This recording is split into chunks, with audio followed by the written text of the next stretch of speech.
Bonjour à toutes et à tous, bienvenue dans cette vidéo où nous allons expliquer le fonctionnement du capitalisme, un système économique qui se développe fortement au XIXe siècle. Jusqu'au XVIIIe siècle, avant la révolution industrielle, le travail est essentiellement manuel, on utilise très peu de machines. Dans le textile, par exemple, un travailleur indépendant achète lui-même le matériel dont il a besoin et travaille à la maison, en famille. Il arrive parfois qu'il possède un atelier dans lequel il emploie quelques personnes, mais cet atelier reste assez petit et la production artisanale. Surtout, cet artisan n'a pas de patron, il travaille pour lui-même. Il achète la matière première, le coton ou la laine à un marchand, fabrique le tissu en petite quantité, puis il revend le produit, une fois qu'il est terminé, à un marchand pour une somme un petit peu plus élevée. Son outil de travail, le métier à tisser manuel, est peu perfectionné et ne lui coûte que peu d'argent à l'achat et en réparation. Il le garde généralement toute sa vie. Comme il n'achète que de petites quantités de matières premières, qu'il travaille seul ou qu'il n'emploie qu'un faible nombre de personnes, le petit artisan textile du XVIIIe siècle n'a pas besoin d'importantes sommes d'argent pour son activité. Avec la révolution industrielle, tout change radicalement. L'invention de la machine à vapeur permet de produire beaucoup plus vite et donc en beaucoup plus grande quantité. L'utilisation de machines de plus en plus perfectionnées et de plus en plus chères se généralise. Certains bourgeois fortunés ont l'idée de modifier totalement la manière de produire afin de gagner encore plus d'argent. Au lieu d'être de simples marchands qui vendent une matière première et qui achètent le produit une fois fabriqué, ils décident de prendre le contrôle sur la fabrication du produit de A à Z. Pour cela, la bourgeoisie estime qu'il ne faut plus seulement avoir beaucoup d'argent et donc ne plus se contenter d'être des marchands. Il faut devenir les propriétaires de ce que l'on appelle le capital, c'est-à-dire des sommes d'argent très importantes, ainsi que du matériel nécessaire à la création et au fonctionnement de l'entreprise. Ils achètent donc des dizaines, voire des centaines de machines perfectionnées qu'ils installent dans un seul et même lieu, l'usine.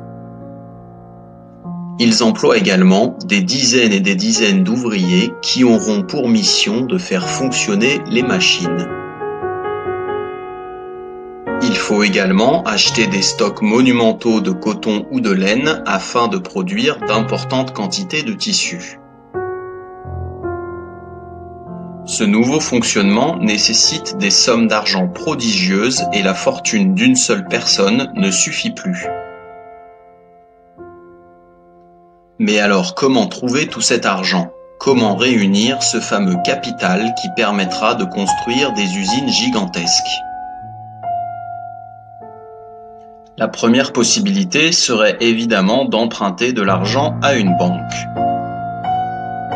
Cela fonctionne parfois, mais les banques du XIXe siècle ne fonctionnent pas exactement comme aujourd'hui et elles ne prêtent pas toutes de l'argent. La seconde solution serait alors de réunir la fortune de plusieurs personnes et de les associer. L'entreprise ne serait donc plus la propriété d'un seul et même patron, mais elle serait au contraire la propriété de plusieurs personnes, tous ceux qui ont mis de l'argent pour que l'entreprise existe. Ces entreprises nouvelles, qui voient le jour au XIXe siècle et qui sont la propriété de plusieurs personnes, s'appellent des sociétés par actions. Le mot société sert ici tout simplement à désigner une entreprise. Une action est une partie du capital de l'entreprise, c'est-à-dire une partie de la propriété de cette même entreprise. Essayons de comprendre le fonctionnement d'une société par action en imaginant la création d'une entreprise dans le textile. Pour créer et pour faire fonctionner cette entreprise, il faut réunir une somme de 10 millions de francs afin de construire l'usine, acheter les machines, le coton et payer les ouvriers. Celui qui souhaite créer l'entreprise ne possède que 4 millions de francs.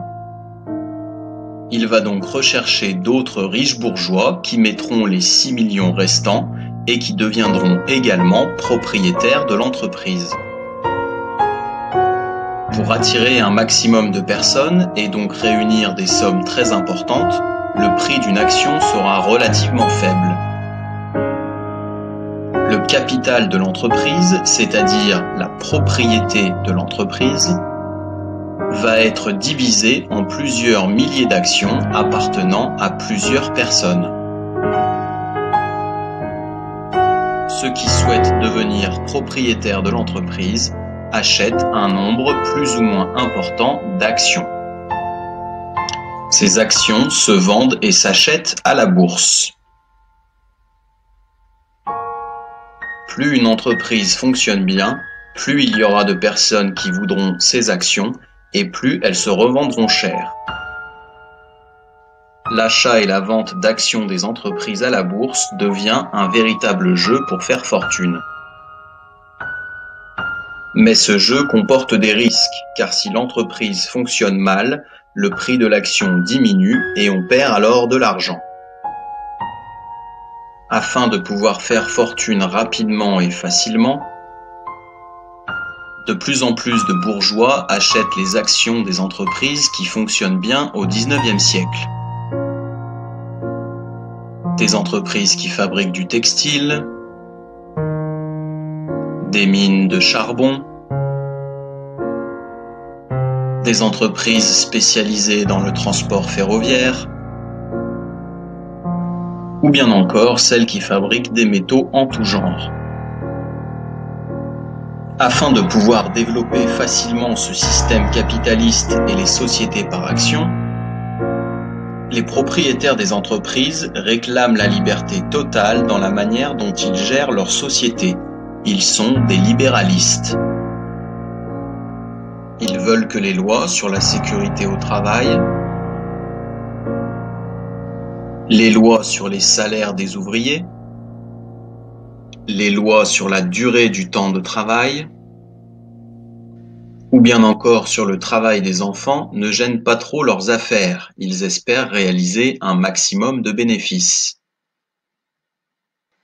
Les patrons et les propriétaires d'entreprises assurent que toutes les richesses réalisées aideront à améliorer l'ensemble de la société.